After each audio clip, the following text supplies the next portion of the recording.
Il y a encore un an, c'est-à-dire il y a environ 10 mois, que le Parti libéral avait promis que le milieu de l'éducation recevrait de l'aide.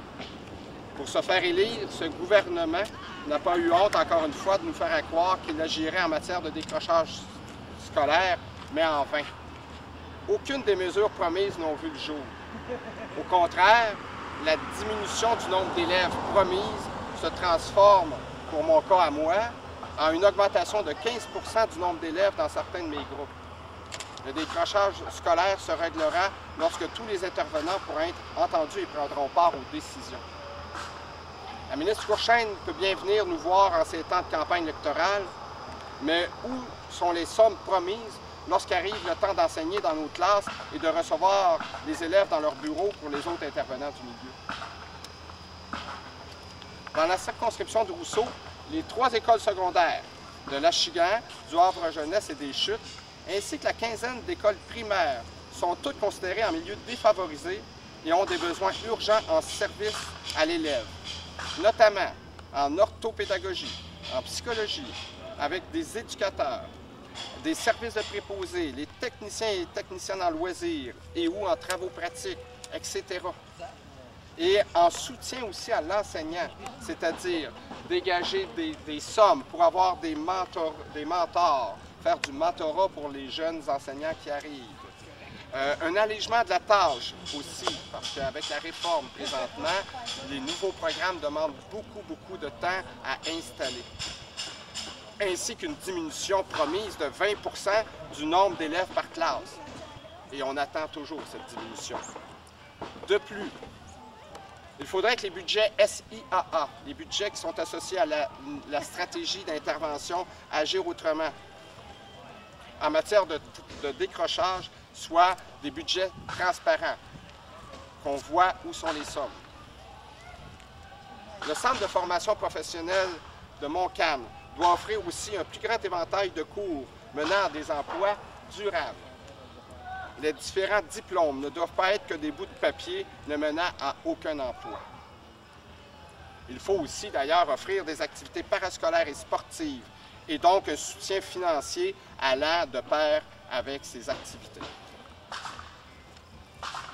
Il est temps que le gouvernement Charest investisse l'argent qu'il a promis dans l'éducation. On est au début de l'année et encore une fois, on a des groupes en dépassement. Nous avons un manque à gagner en argent pour pouvoir enseigner dans nos classes et intervenir auprès des jeunes dans les situations des autres employés. De son côté, le candidat péquiste, M. Marceau, nous parle de décrochage.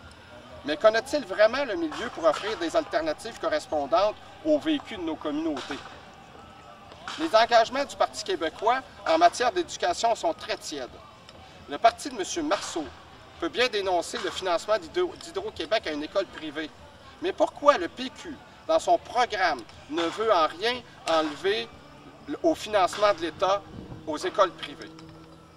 Les vaches sacrées dont parlait M. Legault sont déjà des vaches massacrées et cela ne date pas d'hier, car le Parti québécois y a contribué de façon remarquable il y a une dizaine d'années.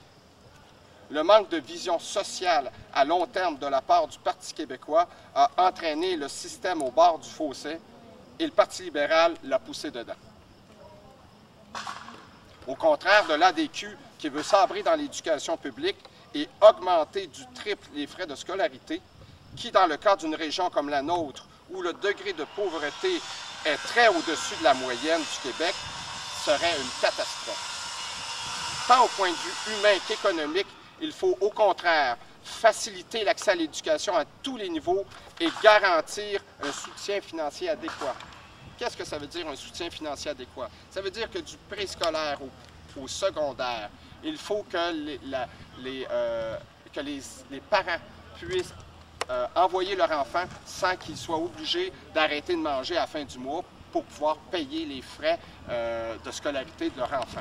Ça veut aussi dire qu'au cégep, les prêts et bourses correspondent à une réalité pour que chaque élève qui veut aller au cégep s'instruire ait la possibilité et que le financement ne soit pas une contrainte à leur étude.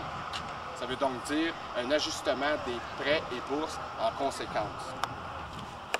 Ça veut aussi dire, pour Québec solidaire, qu'il faudrait avoir 4 activités culturelles par année qui permettraient à nos jeunes aussi de s'épanouir dans une société qui en a bien besoin présentement au niveau culturel, d'avoir un rayonnement important au Québec. Et effectivement, Québec solidaire s'oppose à tout financement de l'État aux écoles privées. Progressivement, on devrait éliminer toutes les subventions qui vont au privé et réinvestir dans le public, car c'est là que le besoin se fait sentir. Lorsqu'on parle d'élèves en difficulté, ça veut dire de l'aide à ces élèves-là. Cette aide-là ne vient pas parce qu'on manque d'argent, on manque de sous. Il est temps que, présentement, le gouvernement réinvestisse dans notre système d'éducation publique et que les sommes qui allaient au privé reviennent au public. Il faudrait aussi donner à l'équipe école le pouvoir nécessaire pour permettre le redoublement des élèves n'ayant pas les acquis et les connaissances suffisantes pour passer d'un cycle à l'autre. Et présentement, dans notre commission scolaire, nous savons que la rentrée scolaire a été relativement difficile à cause d'une demande de la commission scolaire au niveau d'un projet.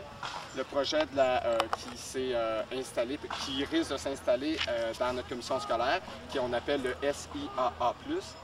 Il faudrait que lorsque ces projets-là soient mis en place, que le personnel, tout le personnel du milieu d'éducation ait droit de regard à ces budgets-là et puisse avoir le droit de donner leur point de vue. Dans les années passées, les budgets existaient et très souvent, les enseignants et les enseignantes et les autres intervenants qui voulaient connaître les sommes de ces budgets-là et donner leur point de vue étaient très souvent reliés aux oubliettes parce qu'on n'avait pas le droit de regard sur les budgets.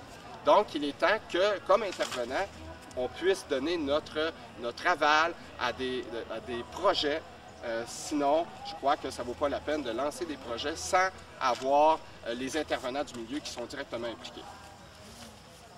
Et c'est pour ça que durant toute la campagne, je me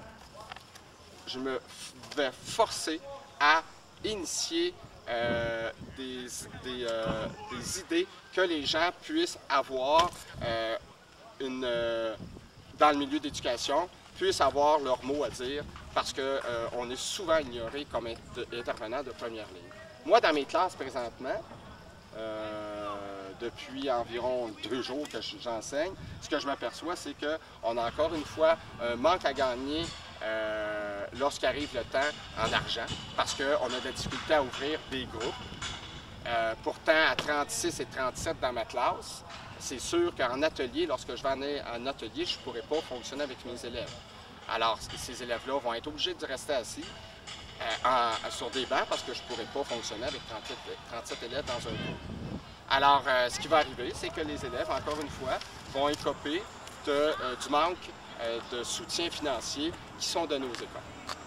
Alors, durant toute la campagne, je me fais un point d'honneur de défendre le point de vue de l'éducation et par la suite, il y aura aussi d'autres points que je rajouterai au fur et à mesure que la campagne se prolongera. Je vous remercie beaucoup et je vais répondre aux questions. Merci.